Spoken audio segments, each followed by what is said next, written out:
Acceptor level of P type semiconductor 6 electron volt है। Maximum wavelength of light which can create a hole would be equal to what. तो आपको इसमें h into सी पता है, देखो और कुछ आए ना आए इतना तो पता लग रहा है कि h c by lambda use होने वाला है।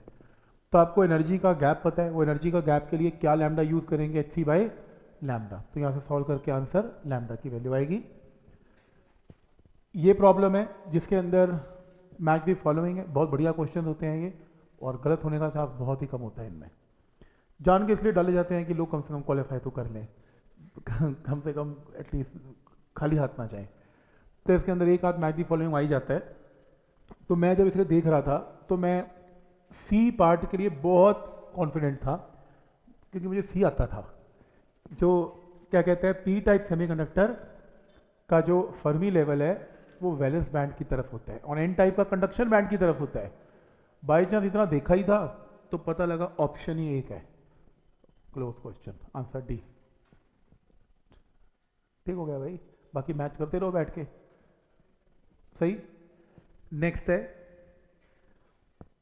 When a silicon sample is dope with boron तो वो पी टाइप हो जाएगा, and when dope with arsenic वो एन टाइप हो जाएगा। बात तो ठीक ही कर रहा है, पेंटावेलेंट है और ट्राइवेलेंट है। Such that P has excess holes and N has excess electron. सही है, वन स्टेटमेंट सही लग रही है। When such a P and N type semiconductors are fused to make a junction, a current will automatically flow which can be detected with externally connected M meter. ये गलत है। M meter drift current को measure करता है।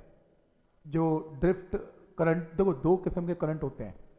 जब एक semiconductor को मिलाते हो, पी और एन को मिलाते हैं, तो पी और एन में density of electron and holes different होती है।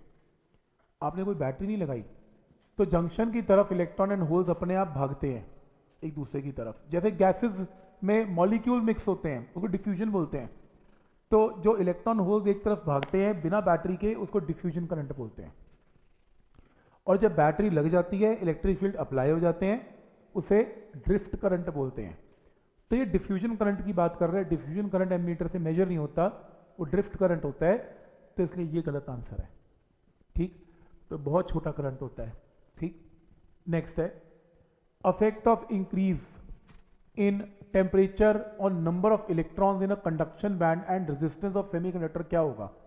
जब तुम टेम्परेचर बढ़ाओगे तो इलेक्ट्रॉन होल पेयर बढ़ेंगे, एन ही तो बढ़ेगा, और रेजिस्टेंस सेमीकंडक्टर की घटेगी, कंडक्टिविटी बढ़ती है।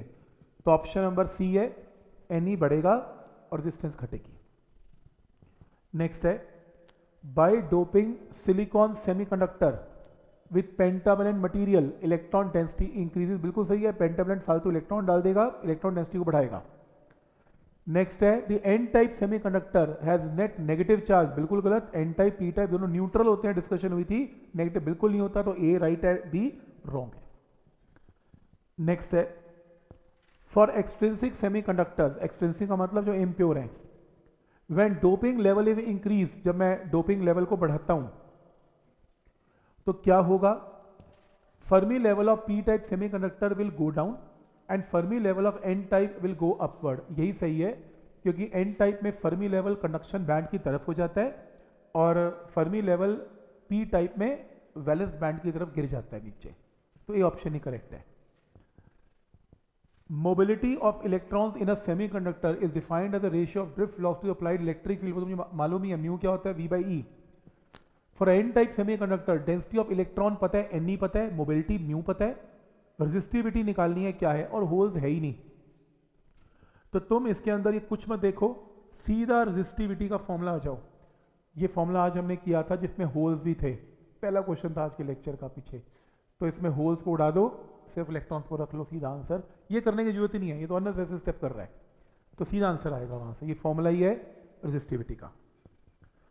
What is the conductivity of a semiconductor sample having electron concentration Ne पता है, होल कंसंट्रेशन NH पता है, इलेक्ट्रॉन मोबिलिटी और होल मोबिलिटी पता है।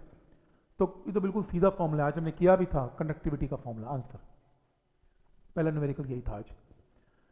Carbon, silicon and germanium have 4 valence electron each at room temperature, which one of the following statement is not appropriate.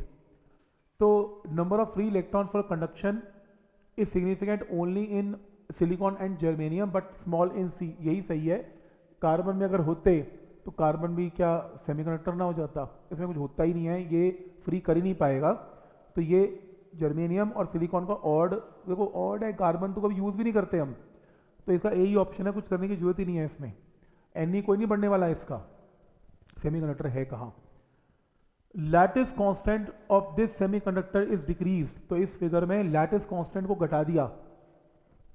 Then which of the following is correct, conduction band की width की energy घटेगी, valence band की energy घटेगी, E g घटेगा। तो ये question है। तो इस क्वेश्चन के अंदर क्या है, इसके अंदर लैटिस कांस्टेंट का मतलब होता है कि geometrical constant that measures the distance between atom in a crystal, atom के बीच में दूरी। याद करो एनर्जी लेवल डायग्राम बने थे, शुरू में एटम के बीच में दूरी बहुत थी, फिर पास होती होती जब हम पास ला रहे थे ये बैंड बढ़ते जा रहे थे, तो हुआ क्या, शुरू में एनर्जी लेवल काफ़ी दूर थे, पास आते आते आते आते ये वाला गैप बढ़ता गया, ये बैंड बड़े बनते गए। वो कह रहा है कि लैटिस कांस्टेंट घटा दो, दूर ले जाओ एटम को, दूर लेके जाने में ये दोनों बैंड पतले पतले पतले पतले होते होते लाइनें बन जाएंगी। तो याद है शुरू में वही डायग्राम बन जाएगा जहाँ से स्टार्ट हुआ था। तो ये तो घटेगा और ये बढ़ जाएगा, क्योंकि जब लाइंस बनती हैं तो एनर्जी गैप काफ़ी ज़्यादा होता है। जब पास आते हैं एनर्जी गैप बढ़ जाता है और कम हो जाता है और बैंड गैप बढ़ जाता है। तो इसका आंसर क्या बनेगा इसमें, डी। ठीक है, तो क्लियर है यहाँ तक। Next, ratio of concentration of electrons and holes in a semiconductor given है और रेशियो ऑफ करंट पता है, what is ratio of drift velocity. तो ड्रिफ्ट वेलोसिटी का लगा लेना I बाय एन ए, तो ड्रिफ्ट वेलोसिटी की रेशियो निकाल लेना, यहां से आंसर आएगा। ठीक, नेक्स्ट है a solid which is transparent to visible light and whose conductivity increases with temperature is formed by. मैंने पूरी किताब में ना तो आयनिक बॉन्डिंग देखी है, ना वंडरवॉल देखी है, ना मेटालिक देखी है, हमेशा कोवलेंट बॉन्ड ही टूटता है, तो आंसर इज कोवलेंट बॉन्ड। ठीक, electrical conductivity of a semiconductor increases with electromagnetic radiation of wavelength shorter than this given, band gap क्या है भाई, लैम्डा पता है, फॉर्मूला ये क्या है, Hc by lambda, electron volt पे कन्वर्ट कर लेना, simple. Manifestation of band structure in solid is due to, नहीं पता मुझे, तो ये कुछ केमिस्ट्री रिलेटेड क्वेश्चन पूछ लिया, पॉलिस एक्सक्लूजन प्रिंसिपल है, याद ही करना पड़ेगा, आप केमिस्ट्री वाले से पूछ सकते हैं। ठीक, मतलब अपने एनसीईआरटी में ऐसा कुछ लिखा नहीं हुआ, या कुछ पुराना पेपर में आ रखा है 2004 का। ठीक, नेक्स्ट है formation of covalent bond in compound exhibits, A है वेव नेचर ऑफ इलेक्ट्रॉन, तो कोवलेंट बॉन्ड रिलेटेड है जो है वो रिलेशन रखता है वेव नेचर के साथ। Energy band gap is maximum in insulator, absolute zero silicon acts like insulator.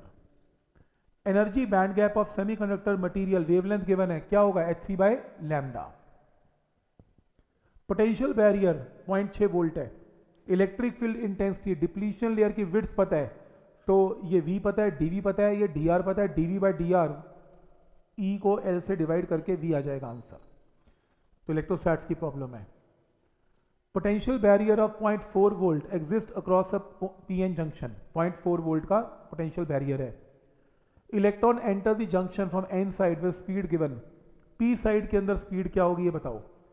तो एक इलेक्ट्रॉन एंटर करता है इस स्पीड के साथ, पोटेंशियल बैरियर है इतना, और फिर पी में रीजन एंटर करता है, इसकी वेलोसिटी बताओ। इसने तो ऐसे किया एनर्जी कंजर्वेशन, और कोई एनर्जी लॉस नहीं करता। जब एंटर करता है तो ये energy half M V square, यहाँ पे पोटेंशियल की वैल्यू कितनी है, चार्ज इंटू पोटेंशियल मान लो वी एन का वी एन है, minus E into V N electron है, और finally minus E into V P है, और half M V dash square है। रीअरेंज करके एन और पी के पोटेंशियल डिफरेंस को बैरियर पोटेंशियल 0.4 बोलते हैं। यहां से सॉल्व करके आंसर आ गया। ऐसा मत करो, ऐसा कर लो, जब ये यहां से यहां जाएगा एनर्जी घटेगी, एनर्जी को मतलब घटने का मतलब, क्योंकि पोटेंशियल बैरियर क्रॉस करना है, तो ऐसा करो हाफ एम वी डैश का स्क्वायर, हाफ एम वी का स्क्वायर, इनका जो एनर्जी का डिफरेंस आएगा वो कहां कंज्यूम होने वाला है, पोटेंशियल बैरियर में, लगा लेना, यहां से आंसर आएगा यार। जो लॉस एनर्जी है वो पोटेंशियल बैरियर की वजह से तो है, लॉस इन काइनेटिक क्यों है? पोटेंशियल बैरियर की वजह से। लगा लेना, 1 मिनट में आंसर आ गया। ठीक, ये ज़्यादा ठीक है। ठीक है, तो ये इसका आंसर आ गया। In the semiconductor number density of intrinsic charge carrier given, intrinsic का मतलब ni पता है और होल डेंसिटी NH है, Ne बता दो, कहता है ni square is equal to NH into Ne, यहाँ से निकाल लेना, Ne की वैल्यू आएगी। नेक्स्ट है, ये -8 है, ये -6 है, आपको इसमें बतानी है नेट रेजिस्टेंस की वैल्यू कितनी है। अब क्योंकि -8 है, -6 है, इसको -2 कर लेते हैं और ये 0 वोल्ट कर लेते हैं, बताया था आज करना। तो -2 is connected with N, forward biasing है, connected with P, reverse biasing है, इसको छोड़ दो। क्या बचा? ये दोनों, these two are connected in parallel, answer 6 आ गया, बी ऑप्शन। उड़ा दिया ना, रिवर्स बाइसिंग है। और कैसे किया, आज मैंने रूल बताया था रिवर्स बाइसिंग वाला करने का, ठीक है ना, वो 0 करने वाला रूल। इसके अंदर वो कह रहा है कि डायनेमिक रेजिस्टेंस कैलकुलेट करने के लिए कौन सी फिगर सबसे सही है। डायनेमिक रेजिस्टेंस वर्ड जो आया वो फॉरवर्ड बाइसिंग क्या है, रिवर्स से नहीं है, फॉरवर्ड बाइसिंग का टर्म है। तो जो सर्किट आपको फॉरवर्ड बायस दिखता है वो आंसर है, और ये दिखता है, ये 0 है, इसको देखना नहीं है। P is connected with plus, forward biasing, C option है आंसर। चेक की बाकी सब रिवर्स हैं, चलते ही नहीं है, एक ही फॉरवर्ड है आंसर। ठीक, इसमें से बताना है कौन फॉरवर्ड कौन रिवर्स। आज के लेक्चर में हमने किया था फॉरवर्ड रिवर्स, सेम क्वेश्चन है। ठीक।